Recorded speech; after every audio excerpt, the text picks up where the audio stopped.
Well, judging by the position of the sun, the length of the shadows, and the fact that 3.14 is indeed pi, or at least a shortened version of pi, I'd say it's time for the Sometime in the Daytime show, wouldn't you? I'm really glad that you guys have stuck with us each week, and that now we're on our sad to say, but this is our last video in this series. And I'm because we're excited and sad and so many emotions at the same time, I figure it's a good time to talk about emotions. And I'd just like to do things a little bit differently on the show today and just share with you guys some encouragements and some things that I've learned as we've gone through the book of Habakkuk, because these truths are really applicable. They're lessons that I've seen in my own life, and so just like to share some stories with you guys, and hopefully that might help you see how you can apply what we've been learning each week in the book of Habakkuk to your own life. But first, I know some of you guys might be tied at home with points, so we got to settle this with our last round of making it or faking it.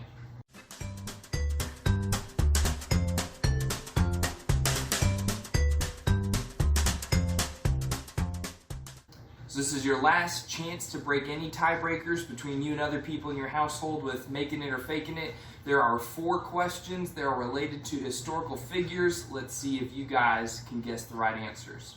So number 1, William Shakespeare, the world-renowned playwright, was in reality not a single man, but 4 women, 2 of whom could not read or write. I actually did hear about this in one of my English classes in high school, and I mean, not like it was a lesson teacher was just saying, hey, there's rumors about this that have been going on for a while, and yeah, as far as we know, they're just rumors. So this is indeed a faking it. Now, number 2, Zedekiah Lightfoot, a Presbyterian minister, wrote a sermon a minute for the last 40 years of his life. Now, if I could write a sermon a minute, I tell you, my week would look dramatically different from how it does right now. It'd be nice to get all of the information and thoughts down in 1 minute, but that's a faking it. There's no way you can create a full sermon like that in just 1 minute. All right, now number 3. Among one of the many gifts that Benjamin Franklin left to the world was the creation of the month of October. Until 1762, the month of September was 61 days long, and so Franklin, who was publishing his Poor Richard's Almanac and wanted to increase sales, decided we should split September up into a month of 30 days and then a second month of 31 days known as October. Now, I think this is a great business model that if you need to increase revenue, just create a new frame of time. But I said a little bit facetiously, and so did Ben Franklin. So October existed long before Ben Franklin did. This is indeed a third faking it. And now the last one, for all the marbles. The French philosopher Voltaire kept a wild goat as a companion for 30 years and aided him in both his writing and his scientific endeavors. I've thought it'd be nice to have a goat. It might cut down on maintenance and gas for the lawnmower just to have him graze. But Voltaire did not have a goat, unfortunately. At least not as a companion like this. So we just wanted to see if we could trip you up with 4 straight faking it's, but if you voted faking it each time, and you broke the ties in the house, then congratulations, you are the grand prize winner of $10,000 worth of sunshine. And so just step outside to collect your prize. If it's not a sunny day, well then 10 grand just doesn't buy that much sun. I really am not sure how much, but however it is when you're watching it, that is how much sunshine will give to you. And if you're watching this at the end of the day, pick it up the next day. It's kind of nice how sunshine works like that. And hey, if you lost, well now you can find somebody that's never watched these videos and then have them watch through it with you, and you'll just look like a genius for getting all the answers right.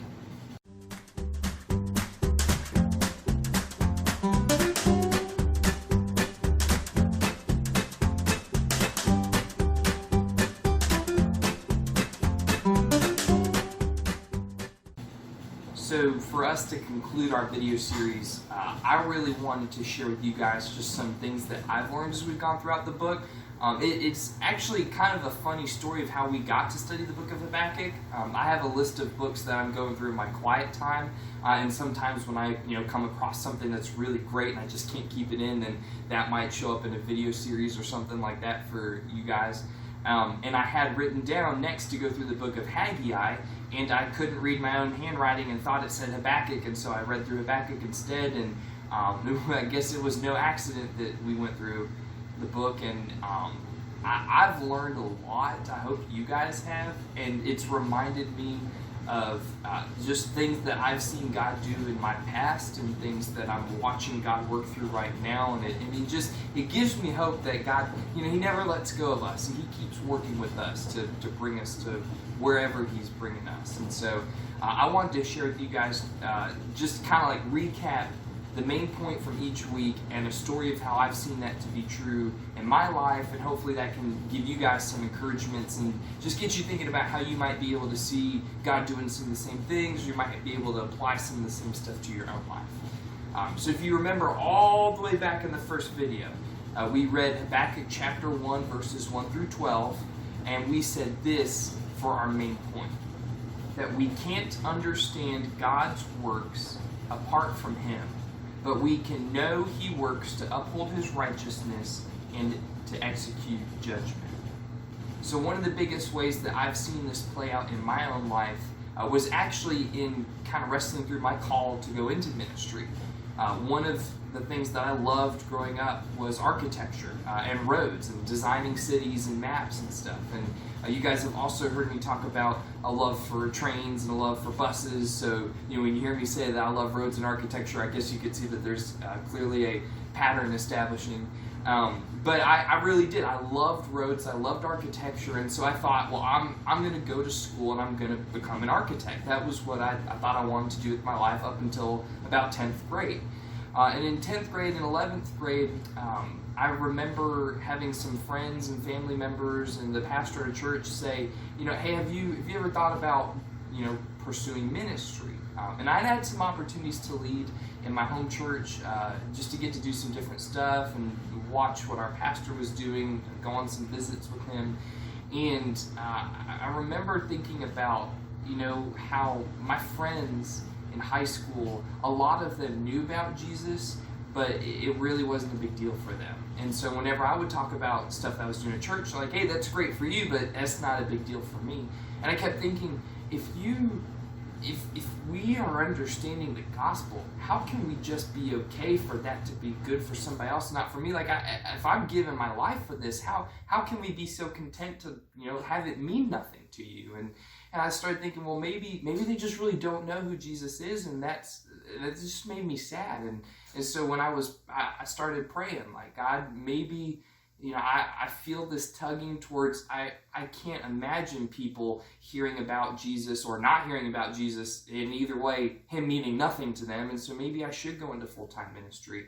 And so, as some of you guys have experienced, you get to junior year, senior year, and you got to start to figure out, like, what am I going to go to college for, or if I'm going to go to college, and if I'm going, what am I going to study? And so I remember just like kind of being overwhelmed with this decision of, God, should I still go to tech to study architecture, or should I look at going to a Christian school and get like a pre-seminary, pre-ministry degree? And just, God, what do you want me to do?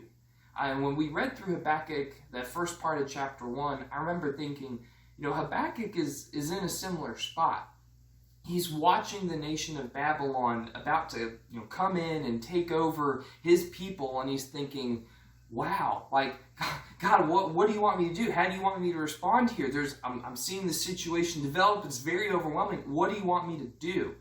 And when we have this main point that we can't understand how God works apart from Him, but whatever He's doing, we know He's executing judgment and upholding righteousness. It really means to me, guys, that sometimes God doesn't tell you exactly what He wants you to do. And as I was praying about, God, what school do I go to? What degree do I pursue? I realized God might not actually tell me this is the school and this is the degree. In fact, He might just be telling me, Jordan, It's really up to you. I don't have one particular thing for you to figure out, but whatever you're going to choose, if you know that whatever I'm doing, I'm working to uphold righteousness and execute judgment, you need to choose something that's going to allow you to live that out to the fullest. And so I started to think about, well, if I go to architecture, I know at Tech it's a 5-year program, and sometimes, it takes 6 years because it's such an intense program. Maybe there's something else that I could do that would still give me free time to, be a part of a campus ministry, work in a local church while I'm there. And so I actually, switched gears, and, my degree's in civil engineering. And I ended up loving engineering way more than I could have loved architecture. It's a fascinating world. It still blows my mind. I love it. And I loved my time there, and I got to be a part of the Baptist Collegiate Ministry at Virginia Tech, and I got to help serve in some local churches and all kinds of stuff that I didn't know would have been possible if I had just been trying to figure out, what is the exact detail God wants. And so some of you guys might be in the same place where you're faced with decisions, might be related to college, maybe it's related to a job, like, should I take this, or should I go to this school, should I have this relationship? And guys, I'm not saying God won't speak to you, and I'm not saying don't ask, for God to give you, an inkling of what his leading might be. I pray for those things, okay? But don't be discouraged if God doesn't tell you this is the exact thing I want for you to do. Because when Habakkuk is watching this nation about to invade his own people, God doesn't give him that answer. He tells him, look, Habakkuk, whatever I'm going to let happen, you got to trust that in everything I'm doing, I'm working to uphold righteousness, to uphold who I am, and to execute judgment. This idea of I'm going to carry out this work that I've been working on ever since the very beginning of creation. That was something that God was talking about. So whatever choices you have in front of you, pray about them and give them over to God.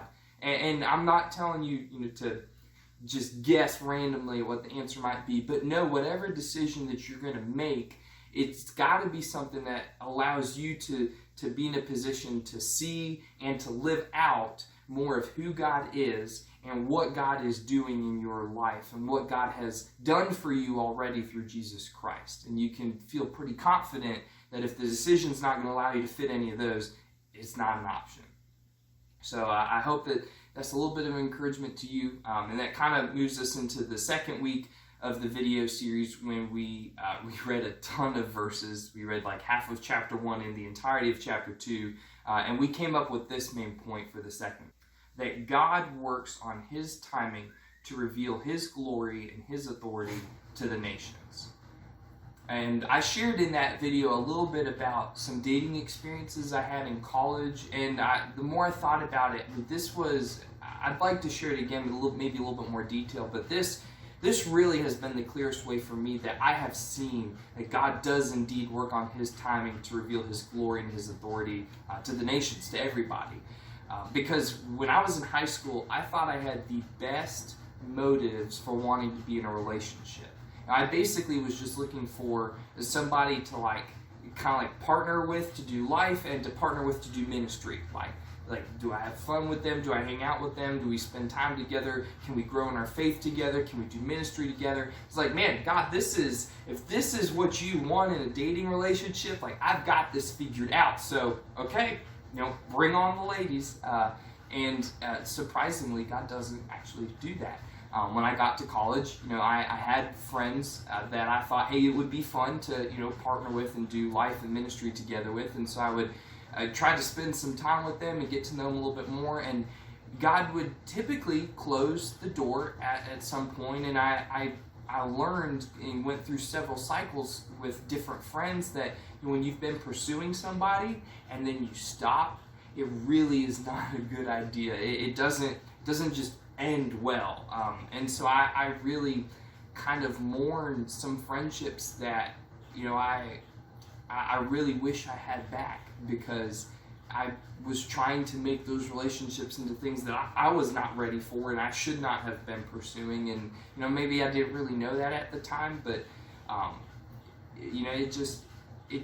it doesn't always just end peacefully. And so I can remember just being frustrated with God at different points. And during that season, and one in particular, I was walking down one of the main streets in Blacksburg.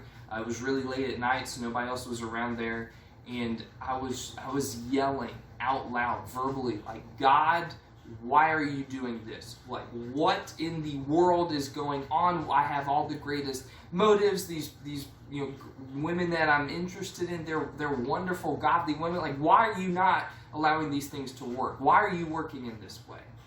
And I realized as we were reading through Habakkuk in that second video that was the same thing that Habakkuk is going through. He sees God say, okay, I'm going to allow the Babylonians to overtake your people because I'm working to uphold righteousness and execute judgment. And Habakkuk is thinking, okay, God, I get that, but like what that means practically is that my people are going to lose their land, they're going to lose their friends, they're going to lose their homes, they might lose their lives. Like, why are you choosing to work in such a really difficult way?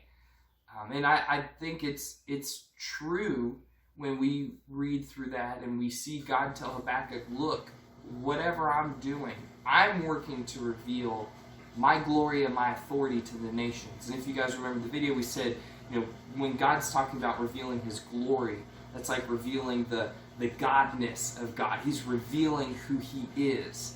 And then the authority part is he's revealing what he's done, the works that he's been about through all creation, which we said are tied into you and I being restored and made right with God. So whatever God's doing, he's working to reveal more of who he is and more of what he's done for us in Christ, known to us and to everybody else. And so one of my friends, as I was sharing this frustration with him, he simply told me, Jordan, do you really think God would bring you a relationship with someone else if you're not content with your relationship with him? And I realize sometimes in student ministry we maybe say some things that are very well meaning, like, well, maybe God has you single for a season, or single for like he's saving you for somebody better, or he's like working some things in you to get you ready for a relationship later on down the road. And yeah, maybe that's true. Because certainly being single helped when I was single and Abigail was single. We were both available to meet and hang out, and yeah, I'd say that ended up pretty well. But we kind of maybe put the emphasis on the relationship, and really what God is working towards is not just some relationship for you. He's working to reveal more of who he is and what he's done for you in Christ to you. And so I encourage you, whatever you're going through, if you've had those moments where you're just like, why, God, are you doing this? Just see if you can tell how God might be trying to reveal more of who he is, his character, and more of what he's done for you in Christ to you, because we do know that's how God works. And really it wasn't until the point where I realized, okay, that's what God wants me to understand right now, that I really did start to see God in a whole different way, and I started to see more of what he's done for me, and I started to become more content in just being a follower of Jesus. And if I was nothing else in my life, I was totally okay just being a follower of Jesus. And that kind of brings us to our last story, which is from a couple weeks ago when we read through Habakkuk chapter 3, and we said this for our main point. We are called to submit to God and to remember and rejoice in who God is and what he's done for us. And I think the biggest way that I've seen this displayed in my life is through actually me getting to come to Bethlehem. Because when I graduated from Virginia Tech, I moved down to North Carolina to go to seminary at Southeastern, which is in Wake Forest. And I really wanted to be working in full-time ministry, but I never lived in the area, didn't know any of the churches in the area, so I didn't jump into a ministry job right away. I went to Hephzibah Baptist because that was where the family that I was staying with, where they would go, and I actually ended up getting a job working for my Sunday school teacher who owned his own civil engineering business. So I got to work as a civil engineer, which was something I loved to do. And so I got to help a little bit with Hephzibah's praise team on Sunday mornings and with the youth praise team, and I loved getting to serve, but I really wrestled with but God, I spend all my day in the classroom learning about ministry. I want to be in full-time ministry. Why can't you just bring me that opportunity?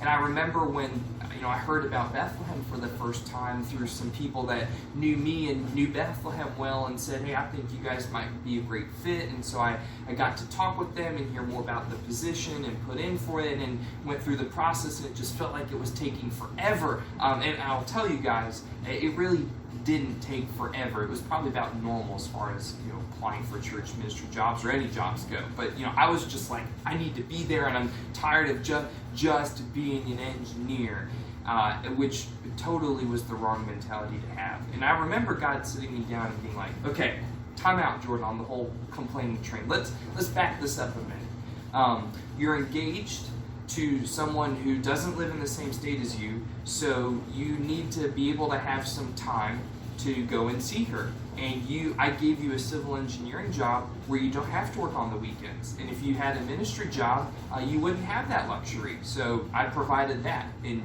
working with Steve. Also, you needed a boss that understood that you were taking classes in grad school, and so you needed a boss who could give you hours around when you were in classes and would let you make your classes a priority. I gave you that with Steve. You needed a job that was going to stretch you and was going to be, maybe a little bit of a challenge at times, but was going to be one where you would actually get to grow in some skills that you had. I gave you that with Steve.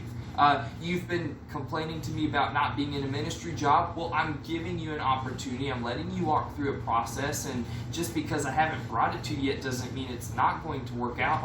And he basically is like, Jordan, you're so submitted to these desires that you're totally missing out on these blessings that I'm already giving you.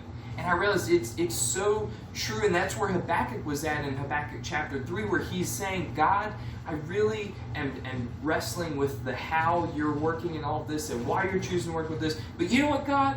At the end of the day, my life is yours. I really don't need to know exactly how and exactly why. I can be perfectly content. And because I'm submitted to you, I remember all these things that I've seen you do, not just in my life, but in all of the history of Israel, and I've seen that you're going to do that again in my life. That's where Habakkuk was at. And guys, that's really where you and I need to be. And no matter what season we're going through, we can look at what God has been doing, not just in our life, okay, but in the lives of our family members, in the lives of our friends, in the lives of all of humanity, going all the way back to the very beginning. God has always been with his people. He has never once left us. He has never once forsaken us. And not only does that show something about who God is, but it also shows that what God has always been about in every point of human history has been making a way for his people to be made right with him, because you and I are not currently right with him. We are broken apart from him for all eternity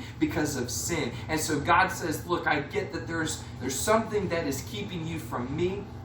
And that's what we call sin from our biblical language, and we say, well, God understands that sin has got us permanently separated from him, and there's a punishment with that. That if we're not going to live with God forever, we're going to dwell somewhere for forever, and we're going to be punished because we're not with God, and that's what we would call hell. And so God says, look, if you guys are going to spend your entire eternity apart from me because you're broken from me, but I made you to live with me and to have life with me, then I'm going to do whatever it takes for you to know who I am and to know that I have made a way for you to be made right again. And that way is through my Son, Jesus Christ, who I sent as both fully God, all of who I am, and fully man, all of who you are, so that he could live and bear the punishment that I can pour out my wrath on him instead of you, so that when you believe, in Jesus, as we say in church, you just believe in Jesus, put your faith in Jesus. When you submit your life to Christ, God's punishment is on Christ, not you. And so you now have life. You have been made right with God, and that forever changes who you are and how you live. Guys, we've been talking about this each week. And we've been trying to bring up the story each week because that is the only place you and I have life. And when Habakkuk realizes that, he says, God, it really doesn't matter how you're at work. It really doesn't even matter whether I understand exactly why you're working the way you are. I know who you are, and I know what you've done for me. And because of that, I can give my life to you, I can live freely with you, and I'm going to walk with you through whatever you bring up, God. And that is how you and I respond to the gospel. And I realized, God, how much have I been missing out? I've spent all of my time complaining about something not working out or chasing after my own desire, and I totally missed the blessing that you're giving me. It was horrible, guys, to know that I had been missing out on that for such a season. And whether you have a relationship or not with God, this is true. I mean, I have seen so much how God works in everything, to those who know him and to those who don't, to reveal who he is and what he's done. And so if you're watching this and you don't have a relationship with God, I realize this kind of sounds strange. Sometimes even saying it out loud, I'm like, man, I don't know if they're going to get that. Man, I don't know if they're going to get that. Man, there's so much theology behind that. If you've got questions, if you just need to talk to somebody, and I promise we're not as crazy as we sound. You can message us on Instagram. You can contact with us on Facebook. You can send me an email. It's Jordan, JORDANS, @BethlehemKnightdale.com. Guys, we want to hear from you. We want to know what you're going through, what you're walking through, because I mean, my prayer for you throughout all of this is just that you might know more of who God is and more of what he's done for you. I mean, and God has been showing that throughout every single chapter, every moment of Habakkuk's life. And as I've been reading through this book, I realize he's been doing the same for me, and I pray that you guys will see how he's been doing that for you. We love you guys, and we hope that we get to see you all in person real soon, where we can continue walking on this journey together. And we'll close with one final word of encouragement from one of our seniors.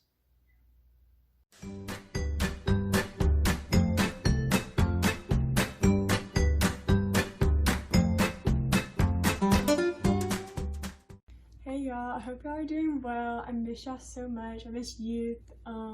Can't wait for Fuge though. I'm glad that's still going on.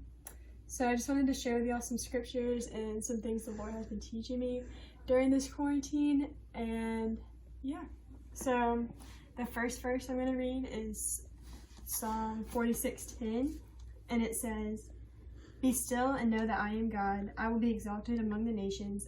I will be exalted in the earth." And the first line, "Be still and know that I am God," that really has spoken to me these past few weeks, because quarantine has forced me to slow down, and that has been such a good thing, because before, life was moving way too fast, and the last thing probably on my mind was the Lord and things that I should be thinking about, and thinking about people and how I should love them better. And I hate that it took a crisis to force me to do this, but